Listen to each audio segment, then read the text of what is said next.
अस्सलामु अलैकुम वरहमतुल्लाहि वबरकातुह।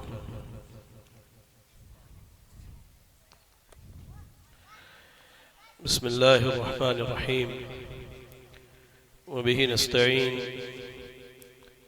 अस्सलातु वस्सलामु अला रसूलिहिल करीम व अला आलिहि व अस्हाबिहि व मन तबिअहुम बिइहसानिन इला यौमिद्दीन, अम्मा बअद। अन सहल रज़ियल्लाहु तआला अन्हु क़ाल समिअतु रसूलल्लाहि सल्लल्लाहु अलैहि वसल्लम यक़ूल मौज़िउ सौतिन फ़िल जन्नति ख़ैरुम मिनद दुनिया व मा फ़ीहा। काबिल क़द्र बुज़ुर्ग हज़रात, मुहतरम व मुकर्रम हाज़रीन मस्जिद और पर्दा नशीन ख़वातीन इस्लाम, सही बुखारी किताबुर रिक़ाक़ के दर्स का सिलसिला चल रहा है और आज जो हदीस आपके सामने पढ़ी गई है उस हदीस को इमाम बुखारी रहमहुल्लाह ने इस उन्वान के तहत जिक्र किया है कि आखिरत के मुकाबले में दुनिया की क्या मिसाल है। एक बात आप अपने ज़हन में कभी ना कभी कहीं ना कहीं सोचते होंगे कि हम दुनिया की जिंदगी में अपने लिए जितना हो सके खैर को, भलाई को जमा कर ले और इकट्ठी कर ले, और हमारी कोशिशें भी इसी ताल्लुक से होती हैं। आप सुबह से लेकर के शाम तक के अपने ज़ाती मामलात पर गौर करें तो आपको एक बात समझ में आएगी कि बस मैं जिंदगी में भाग रहा हूं, लेकिन भाग करके कहां तक जाना है, कहां रुकना है, ये कोई हद मुकर्रर नहीं है। और हदीस भी ये बतलाती है कि इब्ने आदम की लालच का ये आलम है कि अगर इसे सोने का एक पहाड़ या सोने की एक वादी दे दी जाए तो ये दूसरी की ख्वाहिश करेगा, और अगर दो दे दी जाए तो ये तीसरी की ख्वाहिश करेगा। दुनिया और दुनिया तलबी में हम इतने अंधे हो चुके हैं कि हमने उस आखिरत और आखिरत में मिलने वाली नेमतों को भुला दिया है। मैंने जो हदीस पढ़ी, ये मुकम्मल हदीस का एक टुकड़ा है, उसका तर्जुमा सुन ले, आप जरा गौर से सुने इस बात को। अल्लाह के रसूल सल्लल्लाहु अलैहि वसल्लम फरमाते हैं कि जन्नत में तुम में से एक आदमी का कोड़ा रखने की जगह दुनिया और दुनिया की सारी चीजों से बेहतर है। ये कोड़ा रखने की जगह क्या है ये समझ लीजिए। आपने देखा होगा जो लोग हॉर्स राइडिंग करते हैं तो उनके हाथ में एक लकड़ी होती है और उसमें एक रस्सी बंधी हुई होती है जिसको चाबुक कहा जाता है, और उसे हंटर भी कहते हैं। उससे वो घोड़े को मारता है और घोड़ा तेज रफ्तारी से दौड़ता है, तो इसे अरबी में सौत कहते हैं, सौत, कोड़ा। अब सोचिए उसके रखने में कितनी जगह की जरूरत होगी, बहुत ज्यादा, 1 बाई 1, 1 फीट बाई 1 फीट, चले 2 बाई 2, 2 फीट बाई 2 फीट। अब सोचिए जन्नत की 2 बाई 2 फीट की जो जगह है दुनिया और दुनिया की सारी चीजों से बेहतर है। आप जरा गौर करके देखें, आज हमने जो दुनियादारी का माहौल बना के रखा है, दुनिया कमाने और दुनिया इकट्ठी करने का, शरीयत आपको दुनिया इकट्ठी करने से मना नहीं करता है। वल्लाह मैं तो यहां तक कहता हूं कि आप दुनिया के सबसे अमीर आदमी बन जाइए, लेकिन अगर उस माल से आप अल्लाह और अल्लाह के दीन की खिदमत नहीं करते हैं तो ये माल आपके लिए वबाल जान है, ये माल आपके लिए फितना है, माल आपके लिए वबाल जान है। और आज हमारी अक्सरियत का ये आलम है कि हम माल बस कमा रहे हैं। फिक्र क्या है कि मैं 500 करोड़ जमा करता हूं तो मेरे बाद मेरा बेटा 700 करोड़ जमा करना चाहिए। मेरे भाई, आप उस रिज्क के पीछे भाग रहे हैं जो रिज्क खुद चल के आपके पीछे आने वाला है, बस उसके लिए आपको थोड़ी सी मेहनत करने की जरूरत है। लेकिन इस दुनिया तलबी ने जो हकीकी नेमत है जन्नत की और जन्नत के जो आराम है, जो वहां की आशाइशें हैं, उसे भुला दिया है। बल्कि दुनिया के बारे में तो अल्लाह रब्बुल आलमीन यहां तक कहता है इन्नमल हयातुद दुनिया लइबुन व लहवुन व ज़ीनतुन व तफाखुरुन बैनकुम व तकासुरुन फिल अमवाल। दुनिया का मामला क्या है? दुनिया की जिंदगी खेल कूद है और जेबो जीनत का सामान है। आपस में एक दूसरे से फख्र करते हैं, माल और औलाद की कसरत के तालिब हैं, यही दुनिया है। हम चाहते कि माल भी हो जाए, हमारे पास औलादे भी आ जाए और दूसरों पर जो है हम फख्र भी करें। तो अल्लाह रब्बुल आलमीन ने कहा इसी आयत के आखिर में, वमल हयातुद दुनिया इल्ला मताउल गुरूर, दर हकीकत दुनिया जो है ये धोखे का सामान है। आप एक आसान सी मिसाल समझिए, अभी तो धूप की शिद्दत उतनी नहीं है।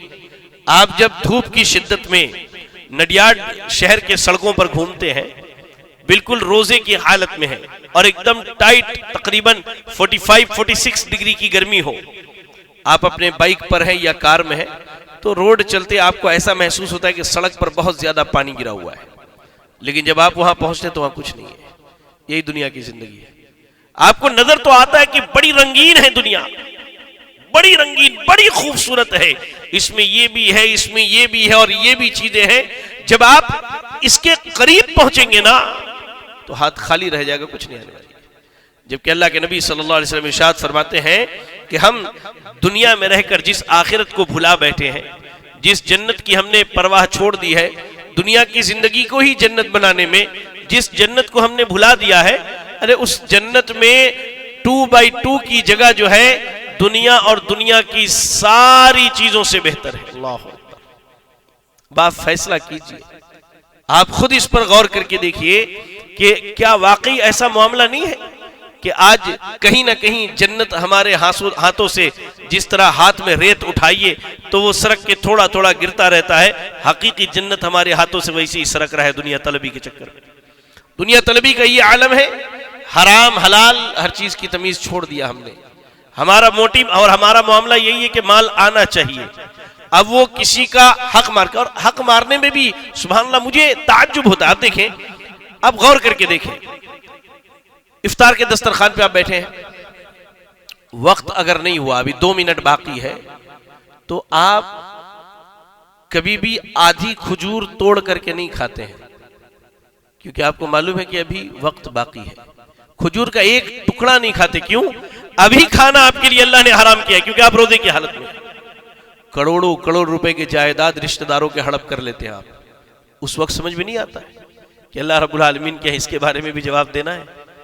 ये अदना खजूर के टुकड़े के लिए इतनी फिक्र, खाया अल्लाह ने हराम किया, रोजा खराब हो जाएगा।